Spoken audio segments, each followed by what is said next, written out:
The General Assembly will now hear the statement of His Excellency Egils Levits, President of the Republic of Latvia. I would like to ask protocol to escort His Excellency to the rostrum.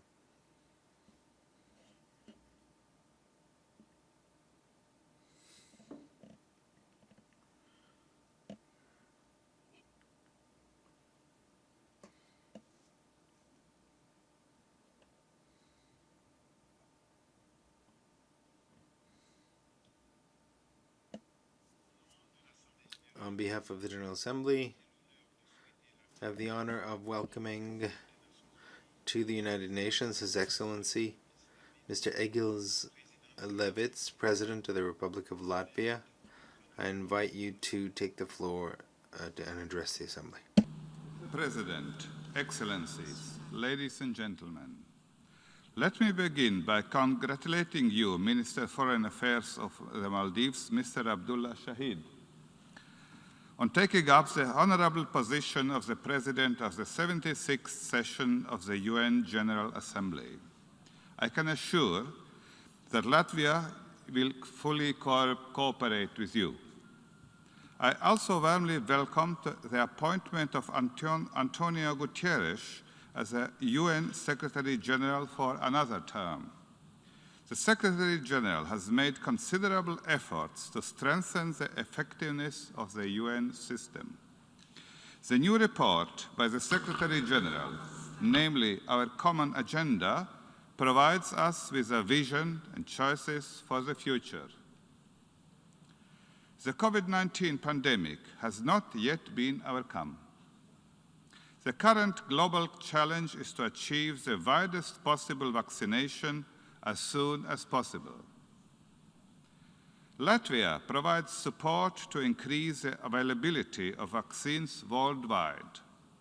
Latvia has sent vaccines to its closest neighbors, as well as friends in Africa and Asia, and we plan to continue to share vaccines, including through the COVAX mechanism. The crisis has highlighted the need to continuously strengthen the resilience of countries and societies. COVID-19 highlighted the vulnerability of our societies to all kinds of disinformation. Latvia's response to disinformation is based on strengthening public resilience. By raising awareness of disinformation, strengthening independent and pluralistic media, the involvement of social society, and teaching media literacy. Combating such disinformation that creates serious harm to society while protecting and strengthening freedom of expression and data privacy in the digital world is an extremely complex challenge. The lines between freedom of speech, accountability, and censorship are thin and fragile. The freedom of expression as a universal human right can be limited only in extreme cases. Such limitations should not be managed by the global internet platforms. Instead, in democratic societies, this function should be exercised only by democratically mandated institutions.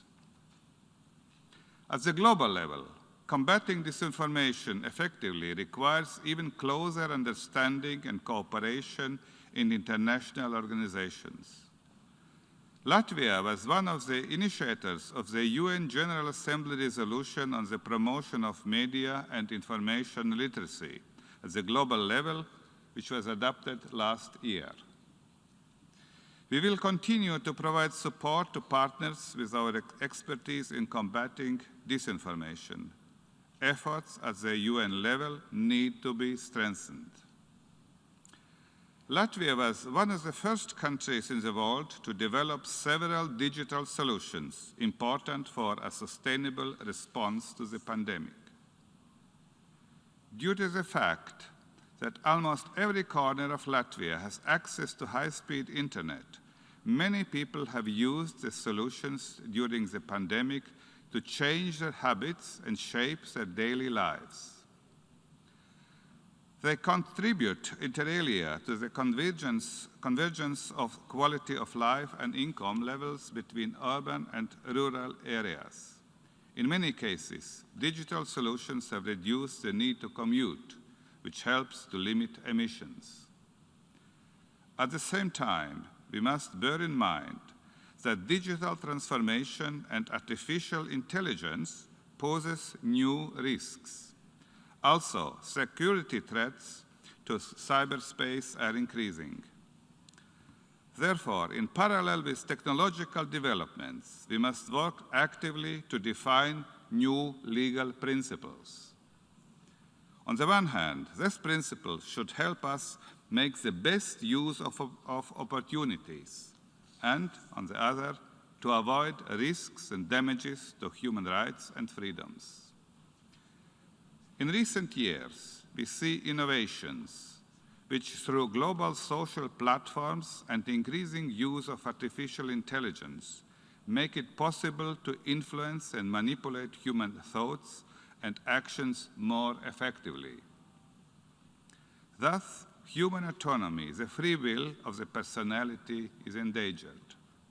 The main challenge for the democratic world in the coming decades will be whether artificial intelligence or humans control decisions. When individual scientists and environmental activists began to express concerns about climate issues in the 1990s, few listened to them. It takes time for public opinion and legal consciousness to mature. Today, we are grateful to them for raising this alarm early. Looking ahead, I consider the protection of autonomy of human thought to be the most important task for legal policy in the coming decades. We must also ensure that the digital transformation is inclusive for all countries and all people, bridging the current digital divide. Another important aspect for Latvia is the preservation of linguistic diversity and the use of small languages in the digital age. Latvian digital technology companies are developing a high-quality machine translation program for small languages using artificial intelligence. This will help to safeguard linguistic diversity in the digital age. Latvia is also proud of the project Riga Tech Girls, which offers better digital skills and opportunities to women. We are happy to share this experience with others through the UN system.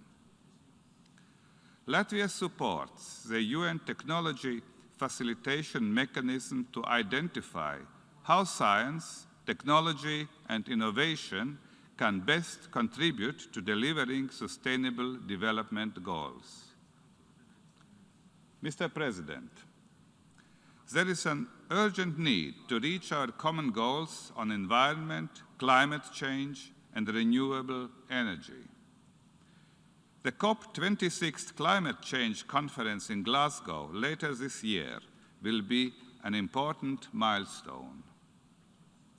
Latvia is committed to meeting the goals of Paris Climate Agreement and has adopted an ambitious development strategy that aims to minimize carbon production. There is a need to make greater use of innovative technologies for the prudent and sustainable use of natural resources. Latvia continues to expand its experience of sustainable forest management using digital technologies. In the coming years, we will continue to pay special attention to the issue of clean water in a national, regional, and global context. Latvia has a long coastline. We can share our accumulated knowledge about monitoring and combating marine pollution. Latvia is also actively involved in the UN Group of Friends to combat marine plastic pollution. Mr. President, with regard to the UN Sustainable Development Goals, we are especially committed to promoting peace, justice, and good governance. It is good governance that is crucial for respect for all human rights, democratic principles, and the rule of law.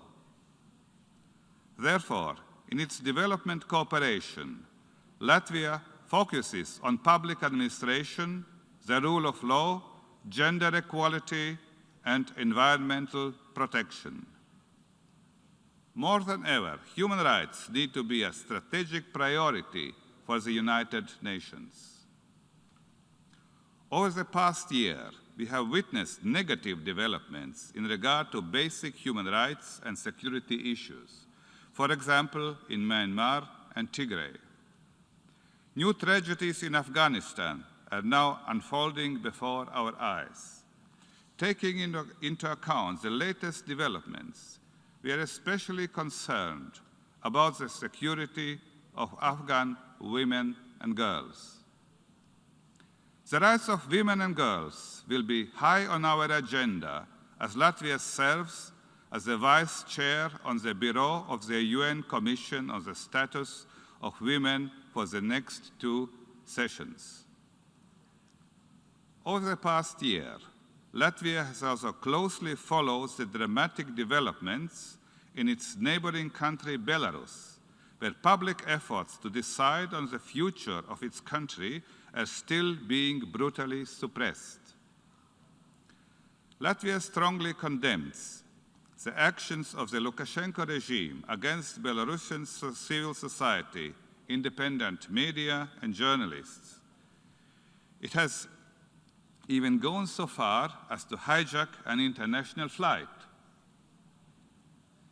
Belarus exploits and puts at great risk vulnerable people from different regions of the world in an effort to create targeted, intensive migratory flows to Lithuania, Latvia, and Poland in order to destabilize Europe. We have a duty and a right to protect our national borders. At the same time, Latvia, in cooperation with its NGOs, provides humanitarian assistance for people who have become the hostages of the Lukashenko regime. The crisis in Belarus can only be resolved by new, free, and fair presidential elections in the presence of international observers. Meanwhile, Russia's military intimidation campaign against Ukraine continues.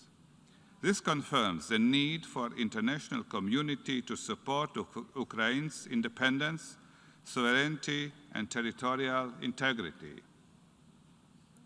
Latvia sees the newly established International Crimean Platform as a valuable format for keeping the issue of Crimean deoccupation on the international agenda. We call for the widest possible engagement of the international community in the Crimean Platform. Furthermore, the frozen conflicts in the Moldovan territory of Transnistria and the Georgian territories of Abkhazia and South Ossetia should be solved in accordance with international law, with full respect of the territorial integrity of Moldova and Georgia. Mr. President, a few days ago, on 17 September, we marked 30 years since Latvia, together with Lithuania and Estonia, returned as full members of the international community and joined the United Nations. For 30 years, Latvia has clearly demonstrated its commitment to democratic values and respect for international law. Our experience in strengthening statehood, rule of law, and good governance lets us better understand similar efforts elsewhere. Latvia has also made a practical contribution to global peace by sending 158 experts to participate in 8 international missions and operations around the world. We are determined to continue to contribute to peace-building processes by actively participating in the UN Peacebuilding Commission in 2022. Latvia has shown that it can effectively contribute to solving global security challenges. Therefore, Latvia aims to become a non-permanent member of the United Nations Security Council in the term 2026-2027. A new generation has grown up in the last 30 years. In Latvia, like elsewhere, youth are deeply concerned about the climate crisis and about disinformation. They want to build inclusive societies where people of all generations, backgrounds, and communities can feel included not only formally, but also in practice. In order to meet the challenges of the modern age, the United Nations and its Security Council must show willingness to change and implement long overdue reforms. As a member of the Accountability, Cohesion and Transparency Group, Latvia advocates for greater openness of the United Nations Security Council. Latvia should strongly support the beginning of the text-based negotiations on Security Council reform. The reform should ensure more equitable representation from African, Latin American, and Eastern European countries. Mr. President, it is in the interests of every state to defend an international system based on rules and rights in order to maintain global security and sustainable growth. The UN is at the heart of multilateralism and the rules-based international order. No state is big enough to resolve alone the complex challenges we face today. The need for an effective United Nations is now greater than ever. Thank you for your attention.